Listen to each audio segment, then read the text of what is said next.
Greetings, traveler. 'Tis I, Chris, the Absolute DM, and welcome to the first official Elder Vale campaign diary. Not including campaign diary entry 0. That didn't count. That was 0. In this video, I'll be recapping the first official Elder Vale session that I ran for my in-laws a few weeks ago, talking about some of the high points of the session, and discussing some pretty interesting stuff that happened. So yeah, I hope you enjoy this video. Before we get into it, please make sure you like the video, stay subscribed, and hit the bell notification icon so you don't miss any updates or live streams. Tomorrow, Wednesday, the 23rd of February at 4 PM Eastern Time, will be the next Elder Vale campaign building live stream. I wanted to give you a bigger heads up, but this video was late coming out, so I apologize for that. But if you go to the Discord server of Legends, link below for that as well, you'll be able to receive updates directly from me there. So definitely head over there if you want to be the first to know about any campaign building live streams or videos or projects coming up in the future. Once you finish this video, I would love to hear your thoughts in the form of a comment down below. Let me know what you think about the first session, how it went,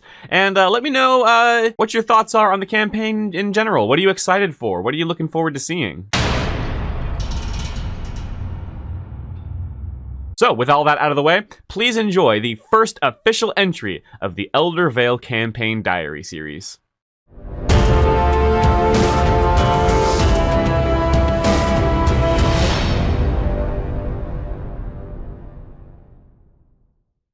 So the first session started with something pretty interesting, something I've never really done before, and that is a cold open into an encounter. I started with a summary of the original one-shot session that started this whole campaign a year and a half ago on vacation. I basically recapped what happened in that session, and then covered what happened in character between then and now. If you watched the Elder Vale campaign introduction video here on the channel, you'll know that basically the party characters got kind of bored between adventures. They're getting a little bit irritated with having very low-level quests and jobs from the Adventurers Guild. They want some excitement. They want real adventure. So I basically explained that they received a mysterious job asking them to investigate some weird sounds in the hills nearby the town of Viella, and basically just said, to our party's surprise, the source of the noise was this! I threw up this image on screen, the encounter music played, and I said, roll for initiative. Very little setup. Very little in-character shenanigans, just like boom, right into the adventure. I even prepared a sound effect ahead of time of this mutant ogre's roaring. So yeah, I've never really tried anything like that, but it was pretty exciting and the players seemed to like it, so give it a shot in your next session or campaign. Start with just bam, combat. I would say to do it sparingly because obviously, you know, building up to combat is really important, so this is not something that you should abuse. Just jumping straight into an encounter can be kind of jarring and knock your characters for a loop, so it should be done sparingly, but give it a shot in your campaign, and let me know how it works for you and your party. So the first encounter began. This combat basically served as a tutorial to refresh the players on how combat worked. I had gone over all of their features beforehand to refresh them on what they were able to do, but once combat started and they told me what they wanted to do, I basically would just explain their options. You can move, you can attack. If you have a bonus action, you know, I explained what their bonus actions were. I told Morgane that she could wild shape. I told Hoff that he could use key points for flurry of blows. I told Leah that she could use Hunter's Mark, and so on. Since the players were starting at 3rd level for this adventure, they did have a few options each, but I don't think anything was really overwhelming since I was there as the sort of mediator between the players and the rules, and I could be there to break down what their official options were. Thanks to a couple of nasty critical hits, Rhonda actually went down in this encounter, which gave me a great opportunity to kind of cover the mechanics of dying, death saving throws, and being able to save a character once they go below 0 hit points, so that was fun. Leah got a chance to shine in this encounter thanks to her healing. She basically was healing Hoff and Rhonda the entire time while her wolf was biting the ogre's heels, so that was a lot of fun. After the boss hit 0 HP, I had him mutate and transform into a stronger version of himself. I basically gave him an extra attack and +1 strength and reset his HP back to, like, I think 100. So this was a cool phase 2 of the boss battle. Things got ramped up, the tension increased, but eventually they did beat him. They got his health down to 0 a second time, and that is when the official combat ended. Once his second form was defeated, I ended formal combat, described how the ogre had mutated a second time into his true final form, and then I had him escape the combat, although I did give the players a chance to hit opportunity attacks and stuff. And since Rhonda has the Sentinel feat, she actually could have stopped him from escaping if she really wanted to, but she did miss her attack, fortunately for my plans. The boss got away, and this began a segment that I've been trying to do more often that I think is really exciting, and that is sort of a cinematic finale to a boss battle. Combat is over, the official rounds of combat are done, now we move into sort of the final stretch of the fight with the boss. Sometimes I'll do this as a skill challenge, which is a series of skill checks where the party has to score more successes than failures. Sometimes I just let it be a cutscene where the players can describe how they finish off the boss. This time I opted for the skill challenge route. I'll explain the specifics of what a skill challenge is in a later video in my how-to series, but basically it's what I just said. You have a single DC, in this case I think it was 14, and the players all had to take turns making whatever skill checks they wanted. They had to justify how their skill checks would work in this context. They had to beat the DC, and if the team could come up with 4 successes before scoring 3 failures, then they would successfully pass the skill challenge and deal the final blow to the boss. So Morgaine used survival to track where the ogre was running.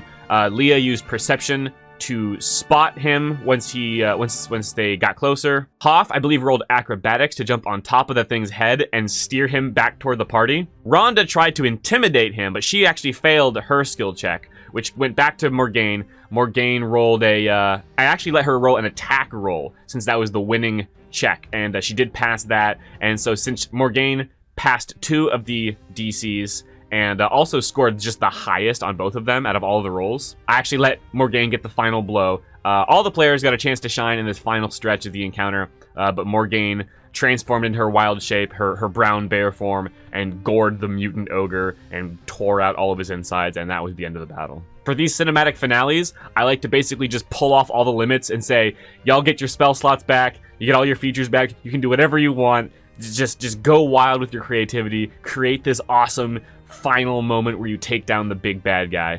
I've done this a couple times in the past in some of my other adventures, and the players tend to really enjoy it every time. It gives them a chance to just take control of the campaign, take control of the cutscene, and do some crazy shit with their character that, you know, is not on the character sheet necessarily, is not something that they're allowed to do. It's sort of like the upgraded version of how do you want to do this. So yeah, for your next big epic boss battle, try this out. Try just basically giving the mic to your players and let them describe what they do. It has to be within reason. It can't be totally outrageously unrealistic. But let them have their characters shine in a way that's creative and fun and unique. And again, that's not necessarily something that they're normally allowed to do. So then the players took a short rest. That basically gave me a chance to explain the mechanics of resting and spending hit dice. And then, through a series of skill checks, the party deduced that this ogre had a striking resemblance to the warg that they had encountered in the one-shot session from a year and a half ago. The warg that had some funniness going on about it in the Goblin Cave. Rhonda had also used a Divine Smite during the battle with the ogre, and it dealt its extra damage, which indicated that it was in fact an undead. Clearly, this ogre was not your typical zombie ogre, however. The fact that it wasn't really rotten and decomposing, and the fact that it mutated a couple of times during the battle, indicated that something mysterious was afoot. This was no ordinary undead. Leah decided to put her ranger skills to good use by attempting to find the creature's tracks in hopes of discovering where it came from, which was a great move by Leah's player, whose features and abilities I had discussed with her before the session began, so props to her. I revealed that the tracks basically went around the hill in circles for a while before going down south from the hills and then vanishing. Basically, the tracks were too old to follow at that point. This led the party with a dead end in terms of the origin of the undead ogre. But their job was complete. They found the source of the noise and they defeated it and they saved Viella. So it was time to go back to the Adventurers Guild office and report their success. The party was paid a handsome sum by their friend Lorenzo Marves, advisor to the Lord of Viella. And this is where Hoff's player actually did something pleasantly surprising. If you recall from Hoff's backstory, the halfling monk actually has lived a life of crime and mischief up until now, and is now trying to basically right his wrongs and turn over a new leaf. So instead of taking his share of the payment like I, the DM, intended, Hoff actually rejected the payment and offered to split that up among the other 3 party members. In character, Hoff actually explained that he basically wanted to show the party that he was someone with good intentions who could be trusted to put others' interests before his own. I obviously went into the campaign knowing what Hoff's motivations were, but I was surprised to see it come into play so early on in the adventure, so massive credit to Hoff's player as well. Like I explained in the campaign introduction video, a man then entered the Adventurers Guild office and promptly died, and when the players investigated his body, they saw the brand of Netherin Daz on his neck, which then glowed purple and then vanished right after his pulse disappeared. Investigating the body revealed that he actually had over a dozen health potions in his backpack,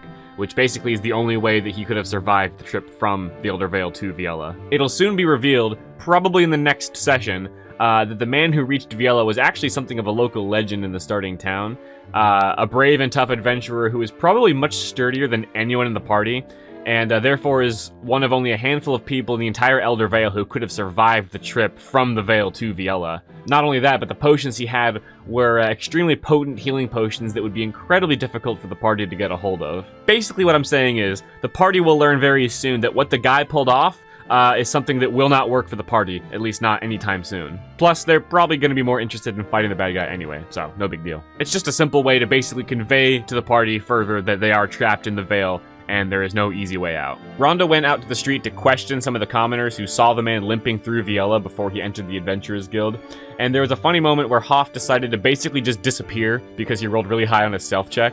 At that moment, it was decided out of character that over the past few months of adventuring, Hoff had developed something of a habit of just vanishing from everyone's sight, seemingly at random, so that'll be a fun inside joke to deal with in the future. So the party got together and read the man's note, which read, "Help, Elder Vale."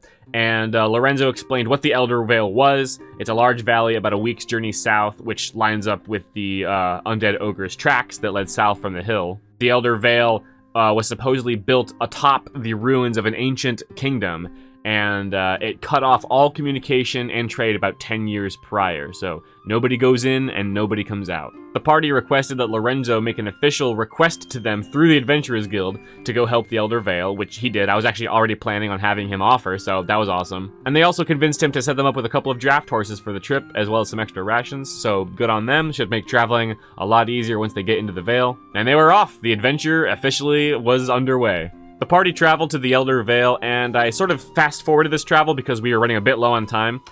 In the future, I do want to focus on downtime during travel, enforce that they hunt and gather food, have like random encounters and stuff along the way, but for this session, I just wanted to get to the encounter with Netherin Daz, so I kind of just skimmed through the travel at this portion. The highway eventually led the party to the first town, the starting town that we developed in our first Elder Vale campaign building stream, and they couldn't see the name of the town on the sign since it was dark and storming, and I didn't have a name thought of yet. They made their way to the inn, whose name they also didn't know because I didn't have one, but before they entered, Hoff's player surprised me yet again with an extremely clever question. As you may recall from the campaign introduction, Hoff used to work with an underground info broker organization, which basically was a guild that created signs which they would sell to clients, but each sign would have a scrying glyph attached to it, created by a wizard. These scrying glyphs were basically magical security cameras. The organization would gather information from these scrying glyphs and then sell the private information to thieves and other shady entities like that. Well, the first thing that Hoff did when entering the town was say that he wanted to start checking signs to spot scrying glyphs. And since it was dark and storming, it was a high DC. He rolled investigation and didn't find anything, but we'll see if he has better luck in subsequent investigations. The party entered the tavern and witnessed two patrons getting really angry and violent with each other, and the barkeep kept insisting that the party leave, probably because he knew where things were going. The two patrons escalated the situation further, and the party theorized that fairly quickly, actually, that the rising tension and conflict between these two men was not exactly normal. Matter of fact, it was Leah, using the Roll20 chat box, which I'll talk about later, who narrated her inner musings that the two men were somehow being magically manipulated or influenced. Whether or not this was the case will soon be revealed. I wanted to take a minute to give credit where it's due. This adventure setup is inspired by a video by Matt Colville, wherein he describes his custom introduction to a villain that he uses from the 4th edition adventure Keep on the Shadowfell. The basic scene is heavily inspired by what he describes in that video, but my adventure is going to branch off in a different direction from here onward. So anyway, Netherin Daz has some back and forth with the party. He says some very evil, scary things. Then he takes the corpse of the freshly killed patron, since the fight escalated into one of them shivving the other. One of his undead minions picks up the corpse, and Netherin Daz tries to leave the establishment after paying Barkeep Joe with a hefty sum of gold. Morgaine was very hesitant to let Netherin Daz take the corpse of the patron. She even used her wild shape to transform into a brown bear in preparation to stand her ground, but she soon realized the weight of the situation and stood down. Hoff actually tried to take a swing at Netherin, but Rhonda cast a clever compelled duel spell to try to defuse the situation. She targeted Hoff with the spell, and for those of you who don't know, compelled duel is a spell that makes it more difficult for the target to attack any creature aside from the caster of the spell. So basically, Rhonda tried to compel Hoff to attack her instead of Netherin to dissuade him from attacking Netherin. He didn't accept that though. Hoff went for it anyway, but thanks to the spell, Hoff indeed failed to hit Netherin Daz, who then complimented Rhonda for her wisdom in doing that. Hoff wasn't done yet though. He still wanted to hit that guy. So Hoff swung again, and this time he actually managed to roll pretty high despite the disadvantage. But Netherin taunted Hoff by standing completely still and holding up a single finger as a reaction, casting the shield spell to deflect Hoff's blow.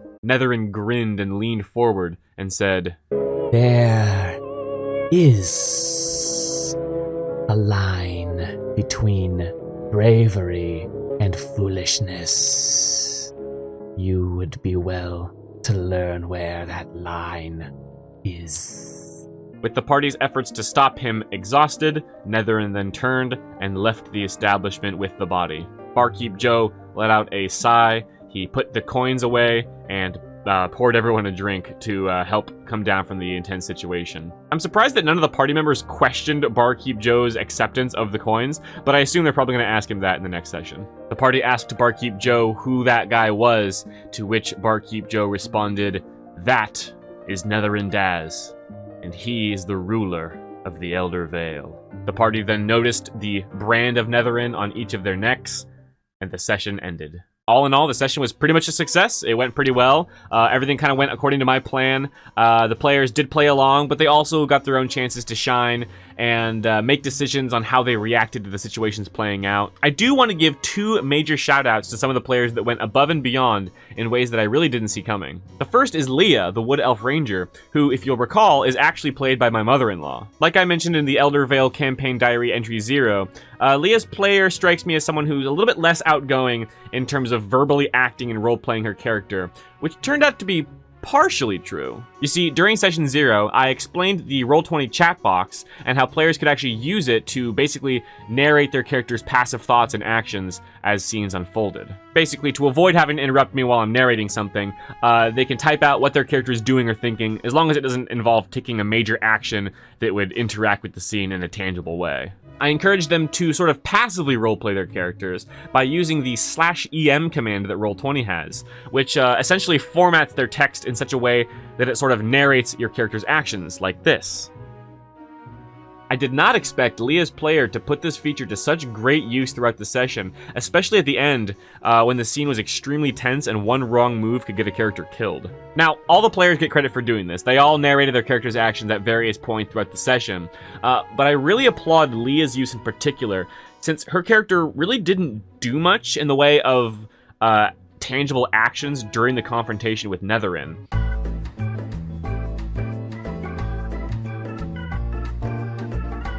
But despite that, she was constantly adding to the scene with flavorful text describing the way Leah was scanning the room, reaching for her weapon, preparing to cover Hoff, and so on. It made me imagine the camera shifting focus from the main scene over to Leah and zooming in on her eyes as she assessed the situation. And then the camera pans down to her hand as she reaches for her short sword while her friends interacted with Netherin Daz. So, great use of text-based roleplay from Leah. I'm going to be doing that a lot more in my games when I'm a player, and I'm going to be encouraging my players that I DM for to do that a lot more from now on. It's a great way to add to the scene without interrupting the DM. And it's also a great way to tell the DM what you want to do when they're done describing something or when they're done narrating another character's actions. You can basically say, Leah wants to do this, or Leah wants to investigate that. And I can see that in the chat box, finish role-playing something with Rhonda, or finish doing a skill check with another player, and then see that and basically be like, all right, so Leah, you wanted to do this, go ahead and make this kind of a roll.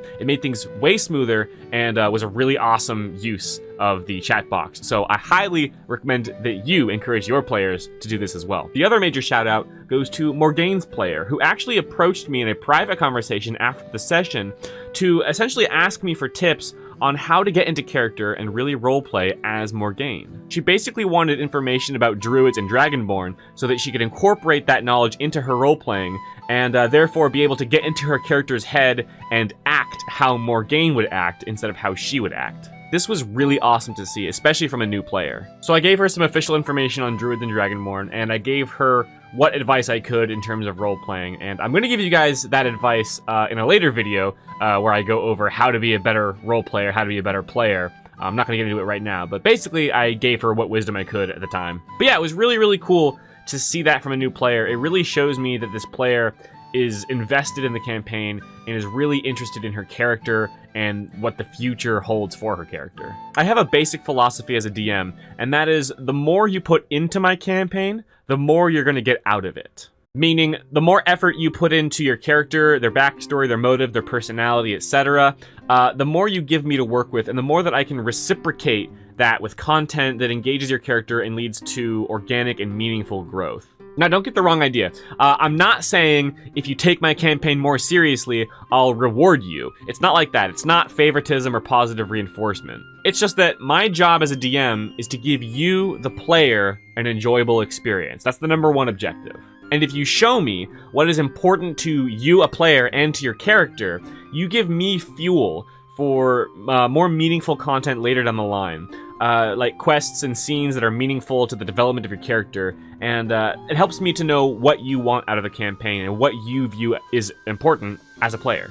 It makes my job easier and more enjoyable as a DM when I'm trying to come up with cool side stories for your character or cool scenes to play out in the future that will help you develop your character on your overarching arc. I'll often do solo sessions for some of my players where their character goes off on their own little mini adventure in response to some plot development, where they have the opportunity to explore a part of their backstory on their own. It can be a very intimate and savory experience between player and DM, where we can really hone in and focus on that character. And so when a player comes to me with advice on how to roleplay, or questions on information about their class or race that would lead to future development or how they should roleplay, that gives me a lot of ideas on scenes and encounters and characters and plot lines that I could introduce later on to that character for solo adventures or for just adventures for the whole group. I see a lot of potential for Morgaine, the Dragonborn Druid, and in all the Elder Vale heroes, in fact, for the future of this campaign. So yeah, it was great to get that from Morgaine's player. It's always great to see someone taking an interest in the campaign and wanting to improve their play style, wanting to pretty much learn how to roleplay, how to be a better player, and so that was really great to see. And I think I'm going to go to each of the other players in private messages as well and ask them if they have any questions about how to roleplay their class or race, if they are interested in sort of building their roleplay skills at all. And it's important to note that not every player really wants to get that into role-playing. Some players just want to play their character, they just want to basically act as themselves and just insert their personality into the game world, and that's totally okay as well. Players have a very wide range of interests in terms of how into roleplay they want to get. On one end, you've got players who, again, just want to play the game, they just put their personality into their character, they don't put on a voice, they don't try to act in character, they just kind of are themselves, and they relax, you know, they have very low effort in terms of trying to act like another person, which is totally okay and is fine. If that's what the player wants out of D&D, good on them. And then you've got players on the other end of the spectrum who put on fancy voices, they act really expressively, they really want to play as their character, they don't want any part of themselves to be present in how they act as their character, which is another end of the spectrum that is also totally okay. Your job as the DM is to lock on to where your players are on that spectrum and then offer them an experience that best suits their expectations from the game. And that's it, guys. That is Elder Vale Campaign Diary entry #1 in the books. I really hope you enjoyed it. Please leave me a comment down below letting me know what you think about this video. How do you like the format? How do you like the way I recapped the session? Do you want me to cover any more or less of the session itself in the next entry? What kind of things do you want to see me discuss in future diary entries? Or do you have any questions about anything I said in this video? Like I said, leave your thoughts in comments down below. I'll do my best to either answer questions in the comments directly or use your comments as questions for future answer videos when I do a sort of how-to DM series. Once again, I'll remind you that tomorrow, Wednesday, the 23rd of February at 4 p.m. Eastern Time is the next Elder Vale campaign building live stream. We are going to zoom into the starting town that the players are in now, populate it a little bit, and really start getting some quests going. Decide what direction the story is going to move from here onward.